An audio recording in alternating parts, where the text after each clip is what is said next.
आधारावर 4-4.5 वेगवेगळे समाज आहेत, पण तरीही आपण एक आहोत की नाही?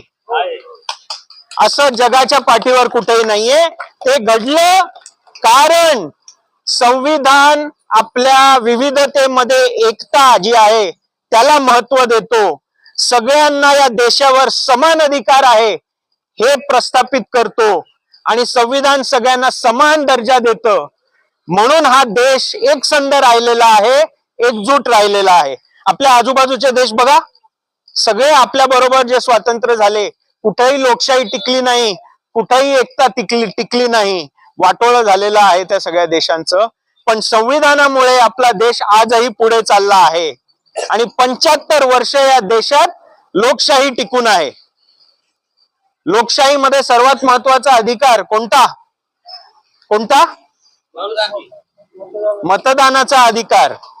तो मतदानाचा अधिकार आपल्या सगळ्यांना आहे. 18 वर्षाच्या पलीकडे जेवढे सगळ्यांना आहे. इतिहासामध्ये भारत हा पहिला देश आहे ज्यांनी स्वतंत्र झाल्या सगळ्या जाती धर्माच्या लोकांना मतदानाचा समान अधिकार दिला आणि सगळ्या महिलांना मतदानाचा अधिकार दिला. अमेरिका एवढा प्रगत देश म्हणतात, पण अमेरिका स्वातंत्र्य झाल्यानंतर 100 वर्ष तिथल्या बायकांना मतदान करायचा अधिकार नव्हता.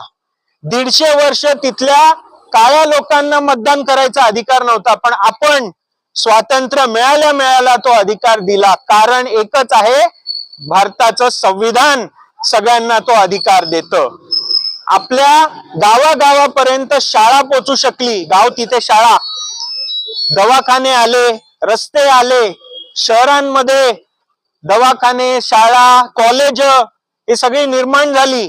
याच्या मागचं कारण संविधान सांगतं की सगळ्यांना शिक्षणाचा अधिकार आहे, त्यामुळे हे स्थापन झालेलं आहे. अशा पद्धतीने जो काही विकास गेल्या 75 वर्षात आपण केला आहे तो संविधानामुळे केलाय. म्हणून आपलं संविधान हेच भारताचं सर्वात महत्वाचं ग्रंथ आहे. संविधान फक्त एक पुस्तक नाहीये, त्याच्यामध्ये हेच सांगितलंय की सगळे समान आहेत, आपण सगळे बंधुभावाने राहिले पाहिजे आणि आपण एकसंध राहिलं पाहिजे. हाच विचार समाजामध्ये जास्तीत जास्त पसरवणं म्हणजे संविधानाला टिकवणं आणि म्हणजेच खरी देशभक्ती. ते आपल्याला करायचं आहे. ते जर आपण केलं तर आपण खरे देशभक्त आहोत असं मी मानतो.